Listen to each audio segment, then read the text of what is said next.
Apprends-moi, Seigneur, à aimer comme toi, en confiance, Dieu mon Père.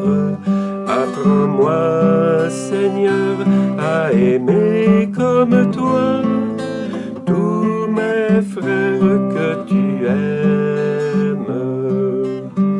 Accueille en toi le don de l'Esprit. Il est ta force d'aimer. En Marie, il te prend sous son ombre, façonne en toi l'amour miséricorde. Apprends-moi, Seigneur, à aimer comme toi, en confiance, Dieu mon Père. Apprends-moi, Seigneur, à aimer comme toi, tous mes frères que tu aimes.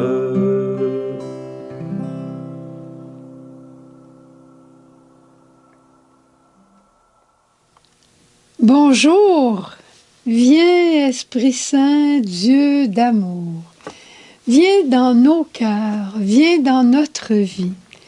Nous en sommes à notre deuxième journée de notre retraite, notre neuvaine, pour grandir dans l'amour avec Jésus. Et notre thème aujourd'hui, c'est l'amour bienveillant qui guérit le corps et l'âme. Et pour ce faire, je vais prendre l'évangile de Jésus dans Saint Matthieu au chapitre 9, la guérison d'un paralytique. Probablement que Jésus en a guéri plusieurs des paralytiques, mais là, c'est un paralytique. Voici qu'on apporta à Jésus un paralytique étendu sur un lit. Jésus, voyant leur foi, dit au paralytique, « Aie confiance, mon enfant, tes péchés sont pardonnés. » Et voici que quelques scribes se dirent par-devers eux, « Celui-là blasphème. » Et Jésus, connaissant leurs sentiments, dit, « Pourquoi ces mauvais sentiments dans vos cœurs? Quel est donc le plus facile, de dire « Tes péchés sont remis » ou de dire « Lève-toi et marche » ? Eh bien, pour que vous sachiez que le Fils de l'homme a le pouvoir sur la terre de remettre les péchés, lève-toi, dit-il au paralytique, prends ton lit et va-t'en chez toi. Et se levant, il s'en alla chez lui. À cette vue, les foules furent saisies de crainte et glorifiaient Dieu d'avoir donné un tel pouvoir aux hommes. C'est magnifique hein, comme passage de l'Évangile. Dernièrement, j'ai lu un commentaire sur cet évangile que j'ai beaucoup aimé et qui est très plausible et je te le partage. C'était un homme qui avait sombré dans le péché, qui s'était éloigné de Dieu, éloigné de la synagogue, éloigné de toute pratique. Et en plus, il est devenu malade jusqu'à paralysé. On lui proposait d'aller demander à Jésus sa guérison, mais lui, il était trop honteux. Il avait trop honte des péchés qu'il avait sur sa conscience pour aller voir Jésus. Il savait qui il était. Et il n'osait pas, même si la maladie était difficile pour lui. Ses amis, alors qu'il l'aimait beaucoup, au cœur bienveillant, ne sachant rien de son âme, mais seulement de son corps, l'amenèrent à Jésus. Et Jésus, au regard bienveillant, accueilla notre homme et, sachant la douleur de son âme, a commencé par lui dire « Tes péchés sont pardonnés. » C'est merveilleux. Le regard bienveillant de Jésus qui voit au-delà des apparences a vu le cœur de cet homme. Il voyait la douleur qu'il portait à cause de son péché. Et après, il a guéri l'homme physiquement, plus probablement pour l'Assemblée que pour l'homme.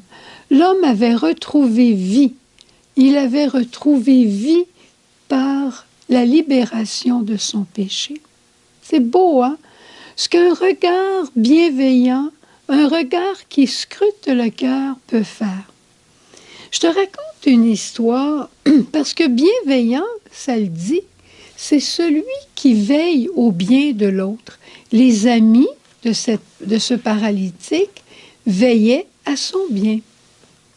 Alors, comment avoir ce regard bienveillant nous-mêmes? La première chose, c'est de se laisser regarder. Si tu veux, maintenant, on va juste écouter un chant et après ça, on ira devant le Saint-Sacrement.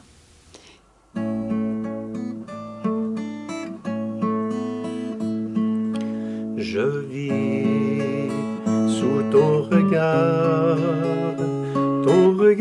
de tendresse et de paix, ô mon Père. Tu es mon Père, tu m'as choisi depuis toujours, tu me regardes avec amour.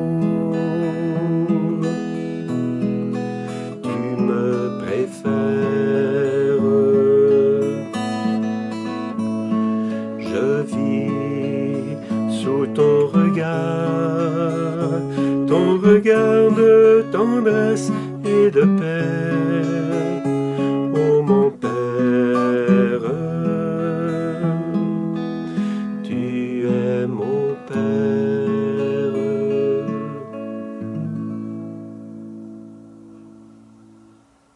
Alors, notre témoin aujourd'hui, c'est Mère Teresa de Calcutta.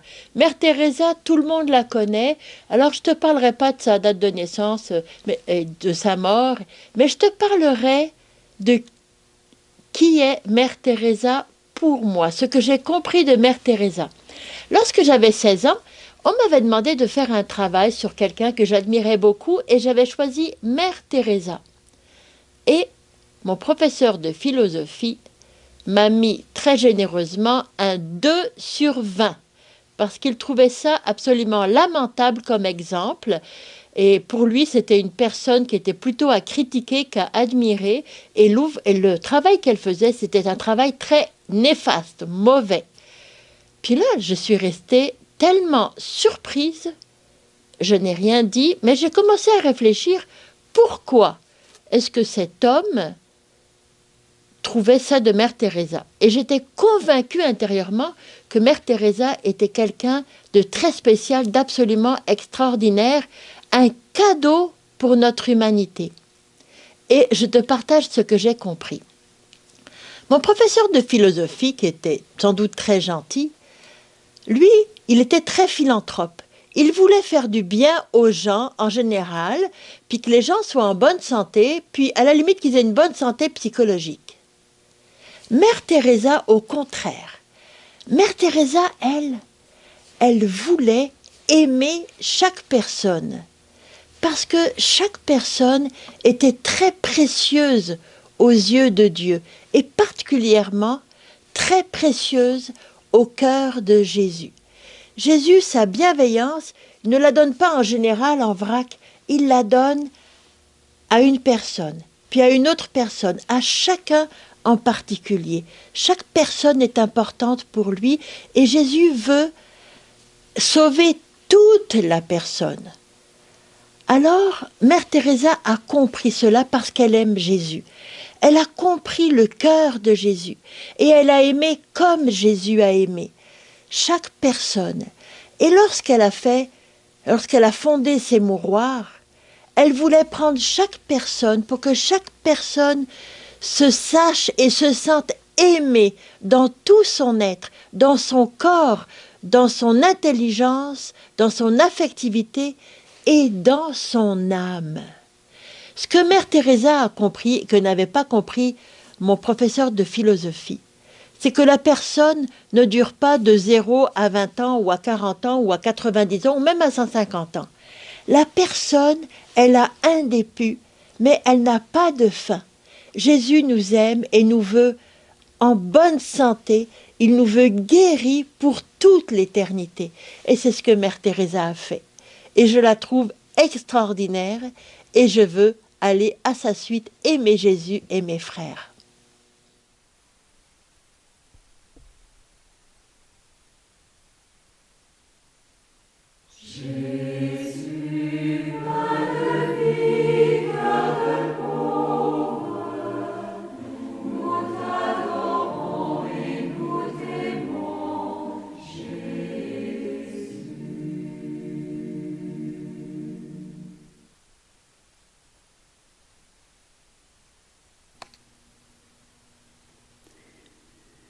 Jésus, c'est sous ton regard bienveillant ce soir que je viens me placer avec tous mes frères et sœurs, te demandant pardon pour toutes les fois où j'ai eu des regards trop tournés sur moi-même et indifférents par rapport aux autres, ou si j'ai eu des regards malveillants pour l'un ou pour l'autre. Pardonne-moi et guéris-les, Jésus, tout est présent pour toi. Et si sur moi on a posé des regards malveillants, qui m'ont humilié, qui m'ont ridiculisé, des regards desquels j'ai eu honte, je te demande ce soir, Jésus, de guérir profondément nos cœurs et nos corps. Et je viens t'offrir nos yeux, Jésus. Et je viens te demander ton regard à toi, ton regard à toi pour regarder mes frères. Jésus, regarde-moi pour que je regarde maintenant avec ton regard.